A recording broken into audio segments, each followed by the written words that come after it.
Հարգելի գործընկերներ, իհարկե երևի թե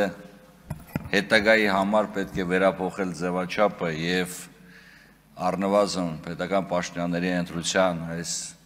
ելույթները չօգտագործել այդ թեմաները քննարկելու համար, որովհետեւ 10 րոպեանոց ելույթներ կան, մարդիկ նստած են ասում են, մի բան էլ մեր համար ասեք, վաղ գնում են գործի, ոնե ինչ որ մեզ իմանան, էլ ինչ որ հարցեր լինի, բան, դրական, բացասական,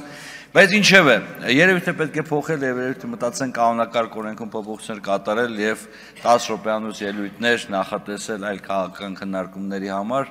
որովհետեւ այս մարդիկ էլ հնարավորություն ունենան քիչ թե շատ իրենց դրսևորեն։ Չնայած մյուս կողմից երևի գուցե սա էլ է լավ։ Հիմա տեսեք, պարոն Մանուկյանը գնաց, ցավում եմ, որովհետեւ ես ճիշտ ասած շատ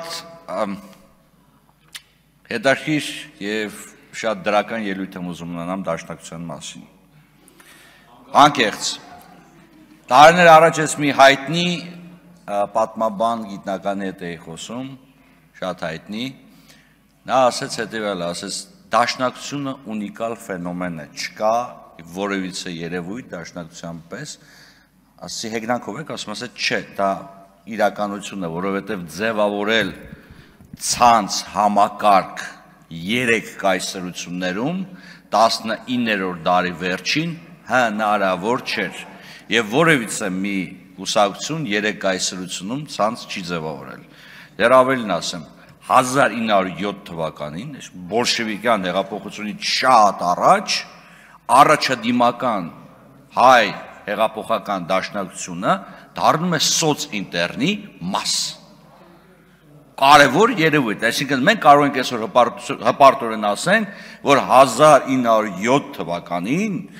մենք չունենալով պետականություն, բայց ունեցել ենք կուսակցություն, որը պայքարել է քաղաքական դաշտում եւ դարձել է սոցինտերնի մաս։ Եվ կարծես թե հետեւյալը, հիմա պարոն Խաչատրյան, եթե ստեղ եք էլի, կուսակցության նպատակը պետության մեջ քաղաքական պայքարին մասնակցելն է։ Դա է տրամաբանությունը։ Եվ տրամաբանական պետք է լիներ, որ կուսակցության նպատակը պետք է լիներ պետության ստեղծումը։ Եթե կուսակցությունը չի պայքարում պետության ստեղծման համար, ապա այն կուսակցություն չի։ Այն ինչ որ չգիտեմ, շարժում է, մոտեցում է, բայց կուսակցություն չի։ Բայց եկեք եւ տեսեք, որ դաշնակցություն ձևավորումից ի վեր չգիտես ինչի պայքարում է ոչ թե պետության ստեղծման, այլ ինքնավարության համար։ Այստեղ ես ուզում եմ հասկանալ, այն 004-ին չեմ տանում, հավատացնում եմ ձեզ, բայց ուզում եմ հասկանամ ինչու, անկեղծ մասնագիտական եմ ուզում հասկանամ ինչու։ Ինչու ինքնավարություն, այլ ոչ թե պետականություն, նամանավանդ, որ դուք կարողացել եք 3 կայսրություններում ստեղծել հսկայական համակարգ։ Բայց ես իրոք առանց որևիցե հեգնանքի եւ հարգելի գործընկերներ, սա